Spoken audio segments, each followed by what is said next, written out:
The bishop was basically elected by the church as a whole, and he consults with the local community in church matters. So that relationship is very, very close.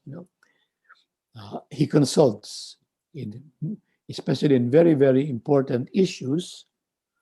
He consults with the local community on what to do.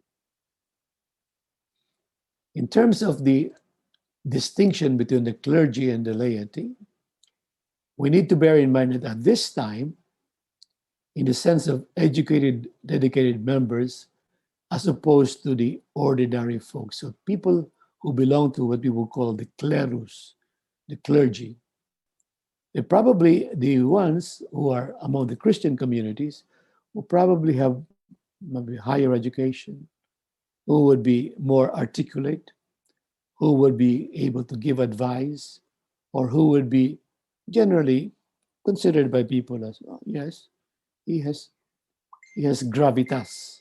He has that kind of air about him that people respect. Okay. Did this include women? Maybe, but we cannot be sure. Men only? I don't think it's men only. I think there were also some women. But members of the clergy, clerus, we find it difficult to believe, but at that time, it's not an impossibility for a woman, for example, to be member of the respected group. You talk about some of the women, the top women during these years, first 200 years of Christianity. There were women who were probably the sisters of prominent people. In Rome, there is a church dedicated to Saint Pudenciana. And the minor basilica of Saint Pudenciana is the place where the Filipino migrant workers gather on a Sunday, at least one group of them, because there are so many groups of them. One group of them gather in this, because it is the center for the Filipino migrants. Saint Pudenciana was a sister of one of the renowned Roman leaders. And when this Roman leader, the family of Saint Pudenciana, converted to Christianity, she also converted to Christianity. And eventually, she became a saint, of course. And there's a church that is dedicated to her in Rome, and that is where the migrant workers in Rome gather every Sunday. Now, the later sense of the laity were those members, church members, who were not priests. Thus, those who need the care and instruction and the ministry that the priests give. But this is the meaning of laity in a much, much later, maybe about 200 years later, 200 to 300 years later. Okay. But the clergy and laity distinction was basically a very simple distinction. You are the leader and the others are not leaders. Okay. That's the meaning of the clergy laity distinction. Now, the bishop as the sacerdos. We translate the word sacerdos as priest. And we always say, how can the bishop be considered only as a priest? The word sacerdos here is something that is very special. Don't think of it in terms of priest and priest alone. Sacerdos is basically the high priest of the community, or equivalent to what we would call the high priest in the Jewish tradition, the high priest of the community. And this particular role links him very closely to the Eucharistic celebration, where he presides. So when he presides in the Eucharistic celebration, he is the leader. But now people start to look at him from the perspective of high priestly perspective. In other words, from the image of the high priest that they have, of course, heard about in the Jewish communities, especially in the Old Testament. Okay, this is now the beginning of the identification of the bishop as the high priest. Now that the bishop is sacerdos because as head of the community, he presides at the Eucharist. So he's not. This is not He's not a sacerdos because he is a sacerdos, so he presides at the community. First, he is the leader. That's the most important item. And because he's the leader, he presides at the Eucharist. Our way of thinking is he's been ordained, therefore he presides at the Eucharist. Those who are not ordained cannot preside at the Eucharist. That is the opposite of what they had in mind here. First, the high priest, the leader of the community, chosen by the people, not necessarily ordained by you, but chosen by the people, and he has the privilege to lead the Eucharistic celebration. So the New Testament does not specify a cultic priestly qualification as a requirement for anyone to preside at the Eucharist. In the Old Testament, there is an order of priesthood, which is the Levitical priesthood. At the Last Supper, did Jesus say he was going to be consecrating people to become priests, was going to be ordained? If we are to be respectful to what the New Testament says, we can say, no, that's not what happened. That's not what Jesus was trying to do. In fact, what Jesus was trying to do was to go beyond the high priestly class that was found in the Old Testament, in the Levitical priesthood, because what he had to offer was something bigger than that. He's not just a functionary, like the high priest would be a functionary in the temple. No, the priesthood of Christ is more than just being a functionary in the temple. It's much deeper than that. Okay? He's the Son of God. Now, on this matter, there are different views from the fathers of the church. And I think we need to be clear on who says what, because there are times when they disagree among themselves, or there are kind of nuances to what they are going to say. So that if somebody were to ask you, what does the fathers of the church say about the bishop as priest or as sacerdos, you can always tell him, well, it depends on who are we talking about? What father of the church are we referring to? Who is the father of the church we are referring to? So, for example, Clement of Rome. Of course, Clement of Rome, the bishop is sacerdos because he's the leader of the community. Therefore, he has the right to preside at the Eucharist. Both bishops, or being bishop and being a presbyter, were offices of responsibility. And they were established by the apostles. In other words, the leaders and the presbyters were deputed and delegated by Paul himself or by the apostles themselves, because the apostles and the apostles could not be there the whole time because they had to be moving. They were itinerant missionaries.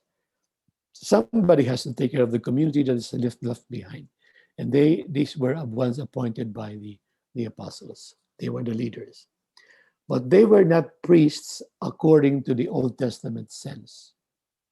That's not the meaning of the sacerdos here. Okay. Ignatius of Antioch basically looks at the bishop as the guarantor of unity, of church unity. Because he is that, therefore he presides at the Eucharist, which is the sacrament of unity. What better way is there to express your role as the guarantor of unity, than if you were to preside at that which is considered as the sacrament of unity, the sacrament of communion, which is the Eucharist. So Ignatius of Antioch even goes so far as to say that apart from him, the Eucharist is illegitimate. If the bishop is the one not presiding, then the Eucharist is illegitimate. Unless, of course, later on we would say, unless delegated by the bishop. So a Eucharist which does not have a bishop or a delegate, one delegated by the bishop, is not a proper Eucharist. He may authorize others to celebrate, probably one from the presbytery. This is the idea of Antioch. So already you can see that the role of the bishop as a Eucharistic leader is something that is pretty strong in Ignatius, much stronger than it is in Clement. How about Justin? Okay. The presider's role is distinguished from the community's role. So this was a very basic kind of distinction. You have in the Eucharist is the community celebration. Okay? The Eucharist is not, for the early Christian, is not just a celebration of one person. Whereas in the Old Testament or in other places, the celebration or the sacrifice that the cultic priest would celebrate is his sacrifice.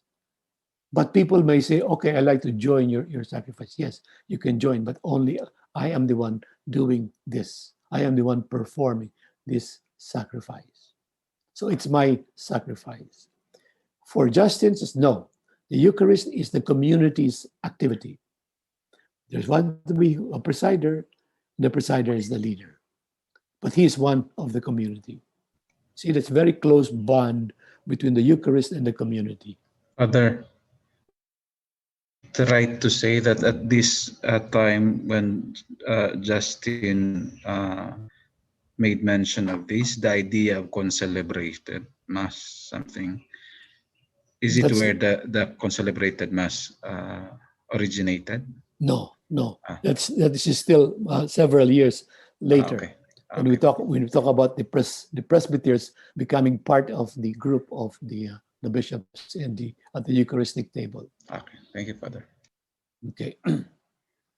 Now, according to Justin, it is not clear whether this is the bishop or some other leader.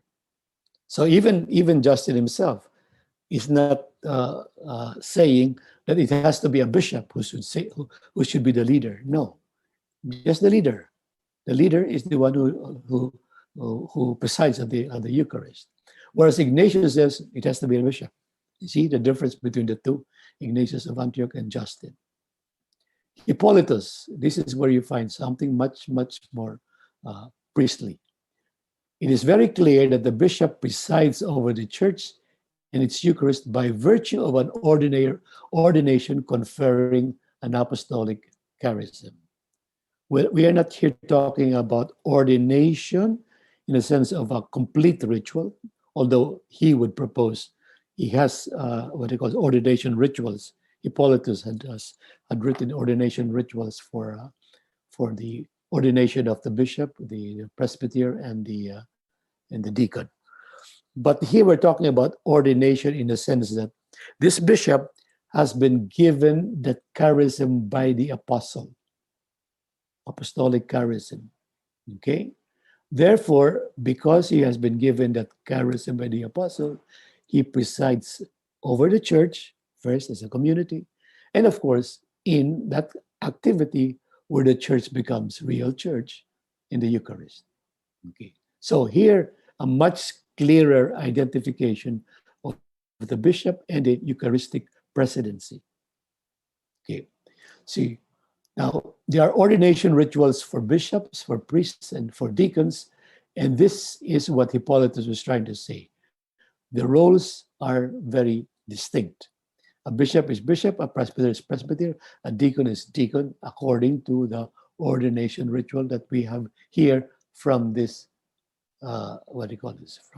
From Hippolytus. By the way, Hippolytus was instrumental in articulating what we now know as Eucharistic prayer number 2, the shorter version of the Eucharistic prayer. That is Hippolytus.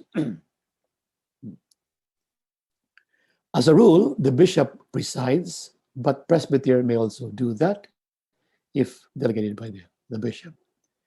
The bishop recites and improvises the Eucharistic prayer.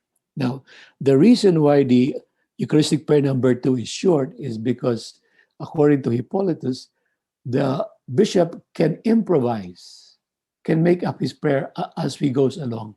But it is only he who can do that, not other people, the bishop who can do that.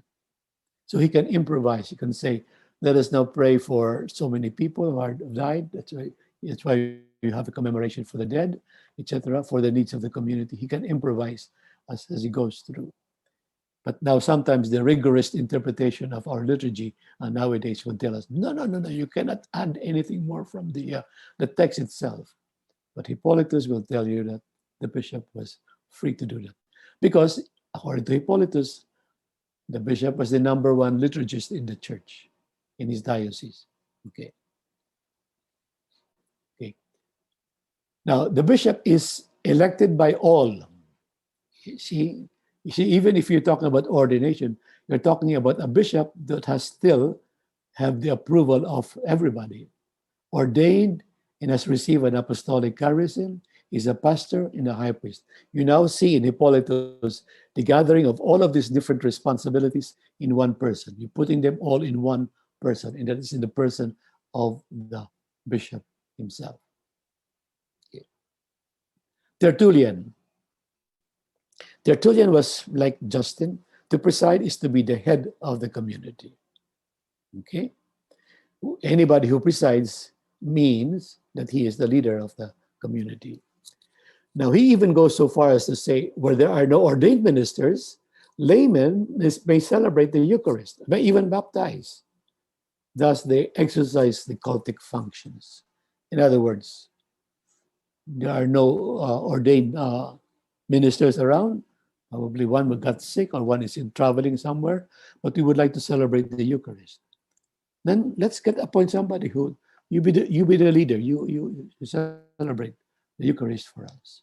So this is something that, according to Tertullian, was something that is allowable because the Eucharist is an important act of the community. Okay. The community should not be prevented from celebrating the Eucharist because there is no priest or there is no bishop. The community should celebrate that Eucharist. Okay. So again, a very different kind of perspective. Now, Augustine doesn't agree with this. In fact, he would later oppose this one. He would always say that the Eucharistic celebration has to be presided at least by the bishop, or at least by someone who's been delegated by the bishop. Okay, so Augustine will favor more that there's a connection with the leadership of the church, which is basically in the person of the bishop. The Didascalia. Bishops are kings and high priests of the new Israel. Aha! Here in the Didascalia, you now have somebody talking about the bishops as kings. So monarchical, going back to the monarchical, going now to the monarchical episcopacy. But not only that, to the idea of the high priesthood, as we find in the Old Testament, the only difference is that this is now the new high priesthood, which is the new high priesthood of the New Testament. So this is already a reinterpretation of what is found in the New Testament, but in light of the cultic priesthood that was present in the Old Testament. And that is why the letter to the Hebrews would speak about Christ as the high priest. Okay. But it's only that letter that speaks about Jesus Christ as the high priest. The Gospels do not speak about Jesus Christ as the high priest. Okay? Cyprian. What does Cyprian have to do? Cyprian considers the bishop as his sacerdos. In other words, he is presiding at the Eucharist. So for Cyprian, it's no longer a question that he is the head of the community. He's already head of the community. But Cyprian is focusing on the role of the bishop in relation to the Eucharist. So now he is presiding at the Eucharist. And then he adds a kind of a theological reflection. He does it because he is representing Christ. Okay? He is presiding at the Eucharist because he is representing Christ. He may delegate presbyters to celebrate the Eucharist, as the other fathers would say, but the title priest is reserved to the bishop. The bishop is the only one to be called priest. The others are called presbyters. They're not yet called priests. But notice that the word priest is very much related to the high priesthood in the Old Testament and to the idea now of the bishop as the only high priest in this new dispensation. Okay? Augustine would also not agree with this. The whole idea of the Old Testament priesthood. This is not what Augustine was referring to.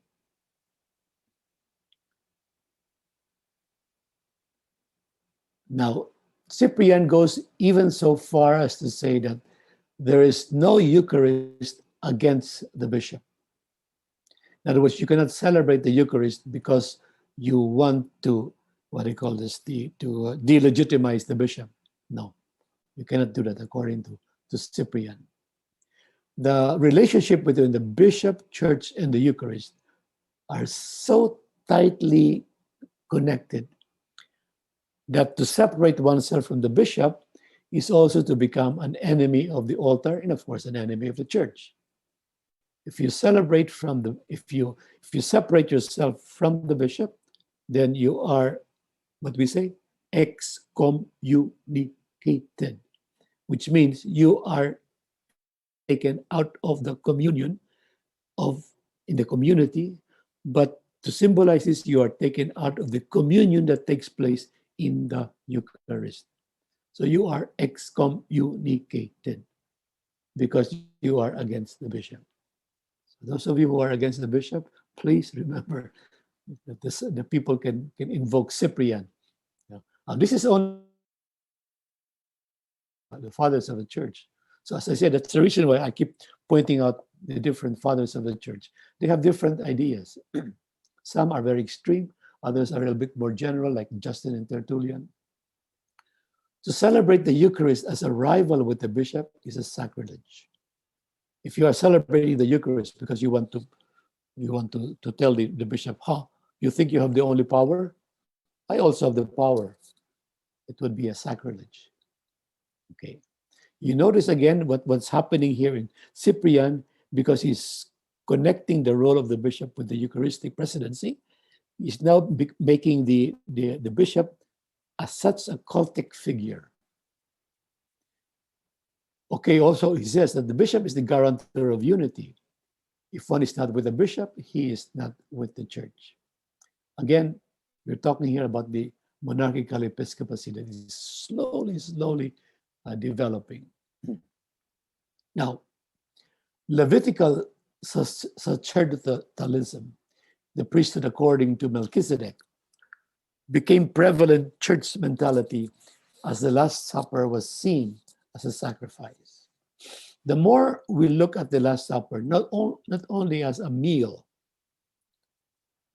of unity, an inclusive meal, a meal of communion that John, the Gospel of John, would speak about, because that is his central point. The Eucharist as the meal of communion unites us with Christ. When people start to look at the Eucharist as a sacrifice, in other words, sacrifice in the sense of the Old Testament idea of the high priest offering sacrifice, then we start thinking about priesthood as ministry offering sacrifice. And I would like to caution you and to tell you that there are many people in the church who are going back to this idea about the priest being a cultic figure, especially basing this assertion on the whole idea that the priest offers sacrifice because the Eucharist is a sacrifice. Vatican II and the Council of Trent speaks about the Eucharist as both meal and sacrifice. But sometimes when you consider the Eucharist as a meal, it is a meal for all of us. And what is the role of the priest? Well, he's a member of the community. Therefore, it's not so distinctive. But if the Eucharist is considered as a sacrifice, then the priest has a distinctive role that the ordinary people, the hoi polloi, do not have. Okay? You see where this particular tendency nowadays is going.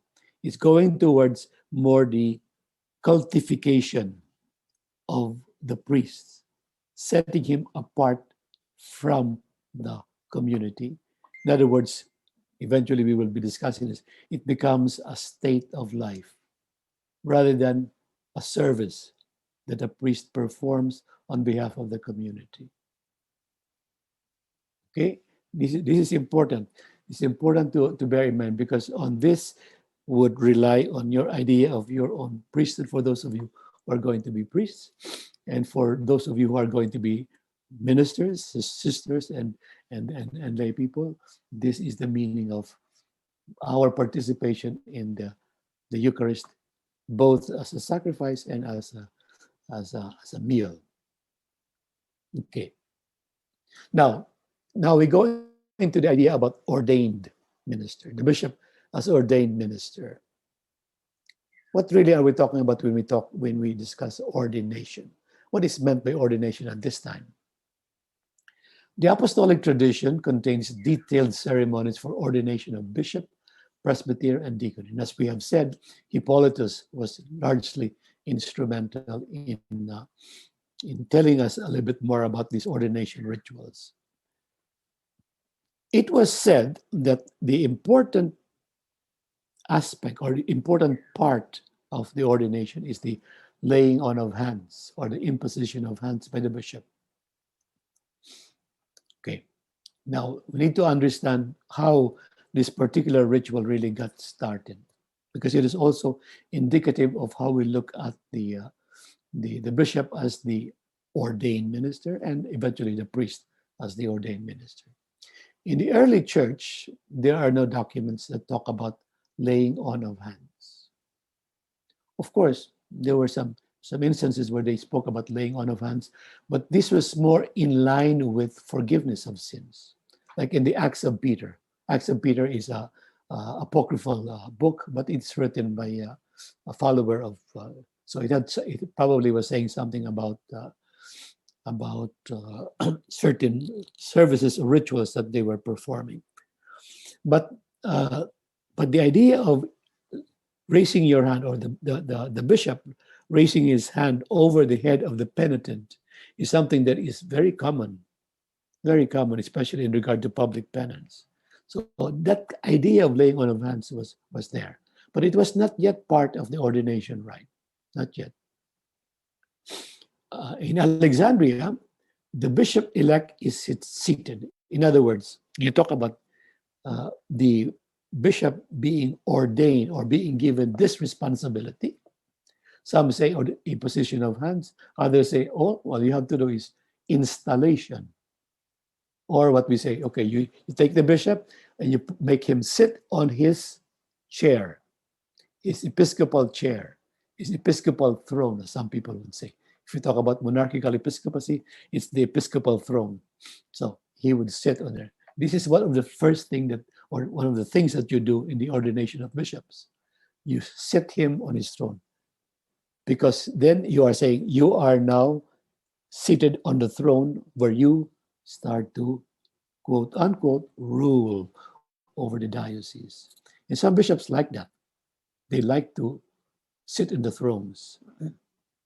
Now, the idea of imposition of hands in the apostolic tradition, according to the ritual that we find there in the apostolic tradition, when we talk about those who are going to be ordained or going to be made bishops, there should be at least one, but also three, usually three bishops who would impose their hands on the bishop. It seems like that is the most ordinary way of transmitting, in a sense, the power of the bishop. Now, for presbyteral ordinations, as we talk about in the apostolic tradition and the rituals we find there, it should be, the imposition is done by all the priests. And this is what we have what do you call, revived nowadays when we talk about ordination of priests. all the priests go and impose the hands on the young priest. So, but it's the bishop's act of imposing his hands that is central. The act points to acceptance into a collegial reality. If you're talking about the bishop, then the reality of the College of Bishops. You are now part of the college. That's why you have to have 3 bishops for the ordination of a bishop. Then, if you are part of the priest, then the priest would go one by one, imposing their hands on the new candidate or the new candidates. Then you are now part of what we call the presbyterium. Now, it is also associated with the giving of the Spirit. Okay. And it goes back when you talk about imposition of hands, the idea that the konos is always the Spirit of Christ, of course, the Spirit who forgives, but the Spirit who empowers you, who gives you, who sends you on mission.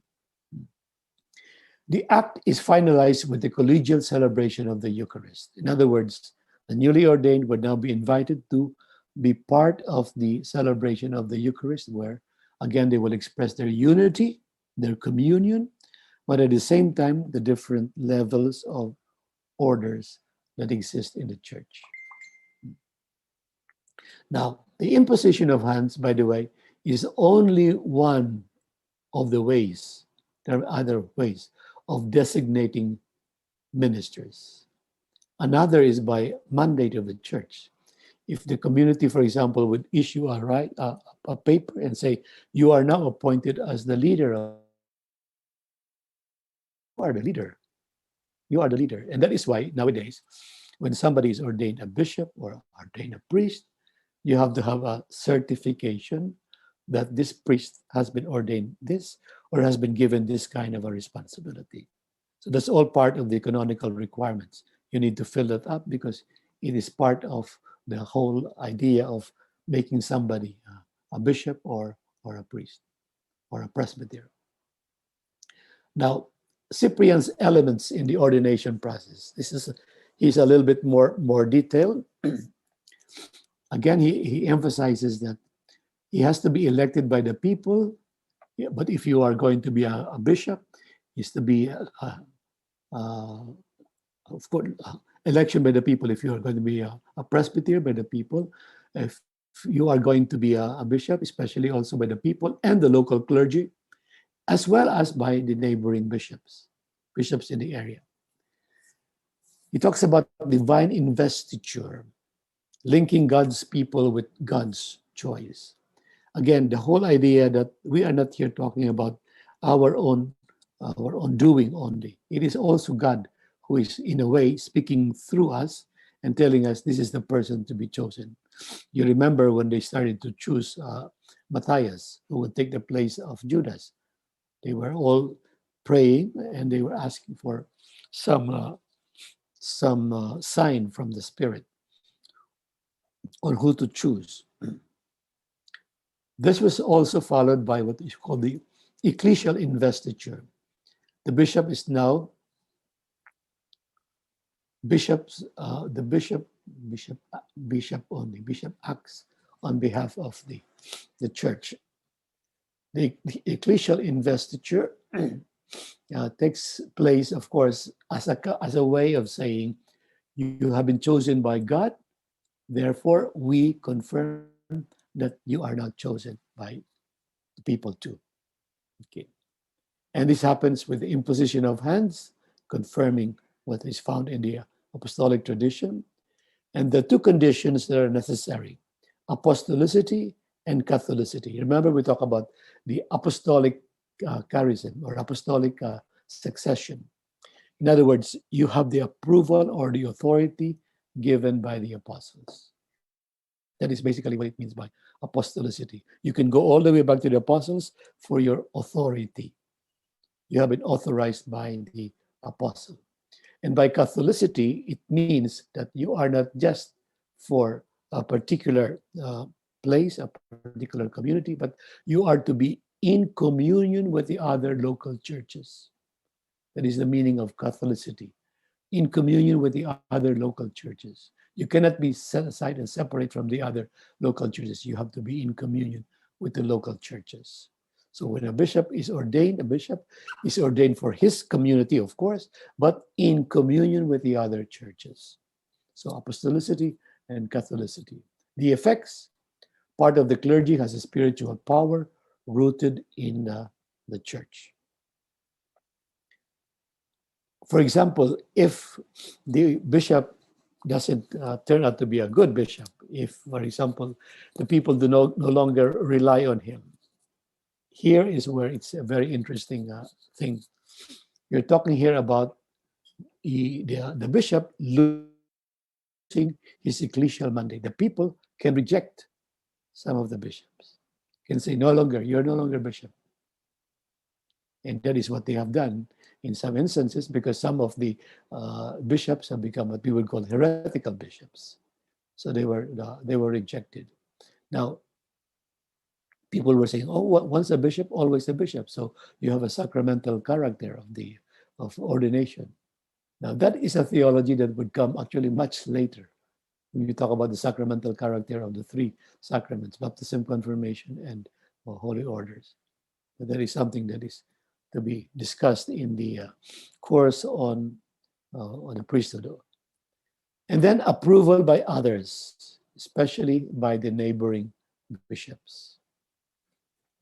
Now, these are important elements that that even Cyprian would like to see fulfilled when you talk about the election of a bishop.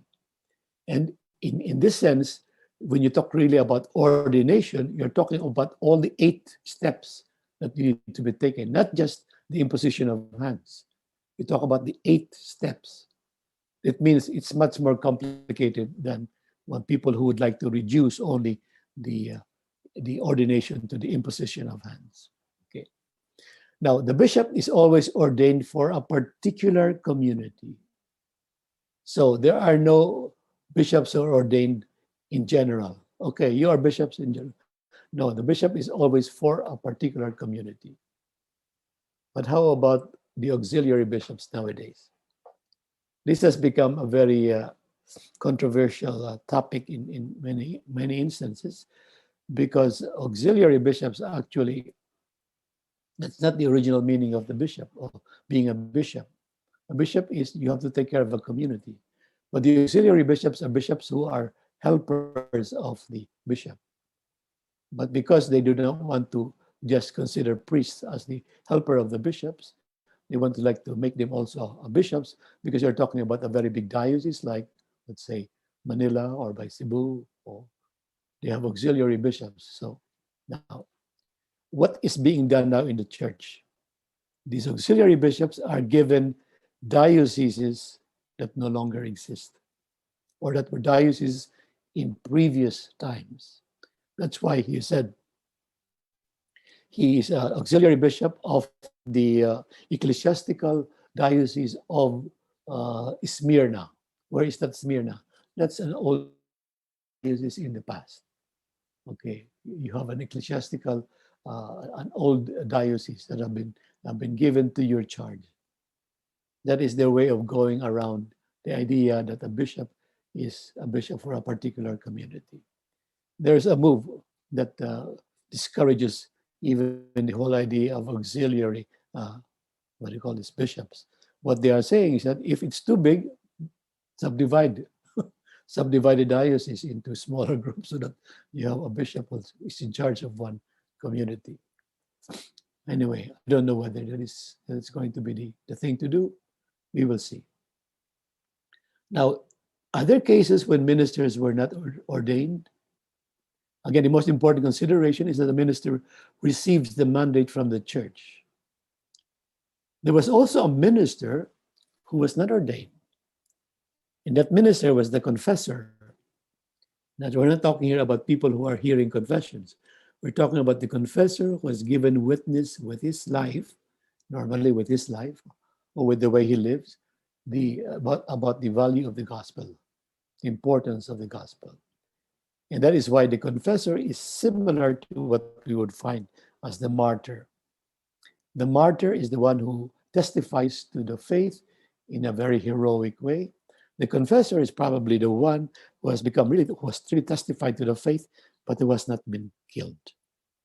But he has lived an authentic life. Now, in a way, the early Christian communities have considered them also as ministers. Again, ministers in the area, in the sense of they are charismatic ministers.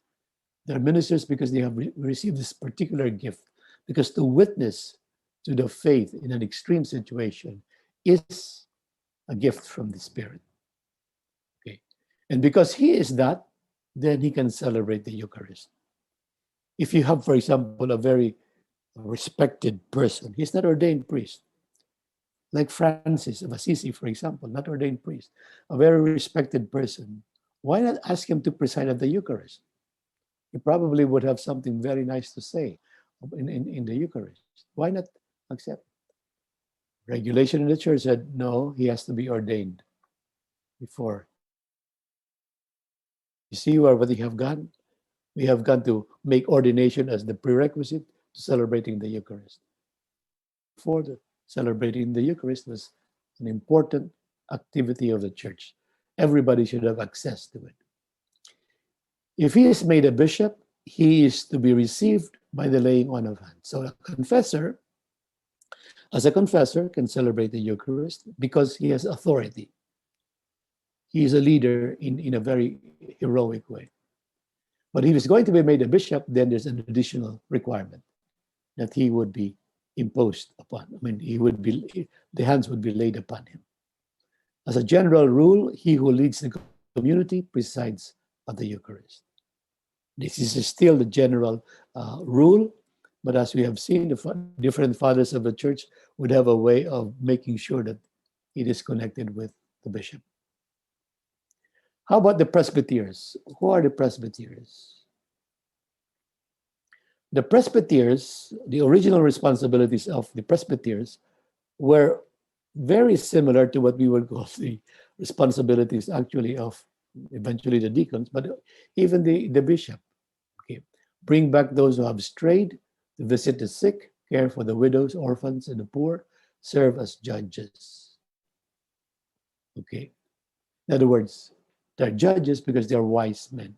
They're wise people. They're members of the community that have good sense, good, prudent judgment. Okay. Now, given these roles, Polycarp Polycarp's presbyters are in a way the same as the bishops. In a way, see, Polycarp is also of the opinion that it doesn't necessarily have to be a bishop to exercise. Or Irenaeus, later on, towards the 3rd century, the teachers of authentic doctrine. That's why they're called the advisors, because they have received that authority to teach. So what they are teaching, therefore, should be authentic doctrine. Now, does this connote apostolic succession? Yes and no, not strictly speaking. Bishops are selected from among the presbyters, and sometimes that is the presbyters, because from among them the bishops are selected. And again, the Didascalia will tell us that the presbyters are chosen by the bishop himself. You see, bishop, sometimes they are chosen by the community or chosen by the bishop himself. Group of advisors. Well, he's the one who would know what he needs in terms of advices. So now, they occupy a place in the liturgical assembly, but they are outclassed by the bishop and the deacon. But again, the Didascalia would speak about the bishop as representing God and the deacon representing Christ. Okay. Now, as I said, you have different fathers of the church talking about the role of the bishop and the role of the priest, representing Christ and representing God or something. But that is their way of being varied in their interpretation. Presbyters are sometimes compared only to the college of the apostles. Okay, insofar as they are advisors a group of advisors. Presbyters take the place of bishop in the Eucharist in the latter's absence. And presbyters and deacons can hear confession in danger of death situations. By right, they function as the ones to anoint the sick. In the letter of James, who are the ones who would be called to anoint the sick? The elders. The elders are the presbyters. That's why when we talk about Presbyterianism as a Protestant denomination, Presbyterianism, it's basically a community where the presbyters exercise a great role, a large influence, because they always consider themselves as being led by a group of elders, and the elders meaning the advisors. All right, so just a kind of a summary. Episcopoi, presbyteroi, diaconoi, coming from a perspective that is now going to be much more ordered hierarchy. Different ways of interpreting the bishop's role, sometimes the body of Christ or God himself. Okay, and they become the bishop by the laying on of hands. Some fathers of the church would say that. What role do they take up? Teaching, instruction. Who are the ones who would do them? The bishops, some priests, some lay people. Origen and Tertullian were lay people. Cyprian and Augustine eventually became bishops. So what is important here from an ecclesiological perspective is that they have authority and expertise. The pastoral works like prayer, visitation, pastoral care of the sick and the poor are done by the deacons, and the presbyters. But it is a responsibility of the whole community. It's not just this as they are the only ones who will go there. It's the whole community, but the ones who are given this particular task on behalf of the community are the deacons and the presbyters. Prophecy is part of the charismatic church. It's an acknowledgement of the fact that the church is not always, this orderly thing, but because there are certain persons who are able to offer something different from the usual run of things because they have received a gift from the Spirit. So a prophet, a good teacher, a good preacher, for example, in a good homilist. It is a gift. Being a homilist is a gift. A good homilist is a gift. Not everybody who is ordained a priest is a good homilist. We already know that. Not everybody is not every ordained person is a good homilist. There are some people, some priests who are very, very good homilists. There are even some lay people who are good homilists. Okay. Now, next class we're talking about priesthood as ministry, and then I move into the monks, the monastery as becoming the ministers, the monks becoming the ministers. Okay, here's what I stop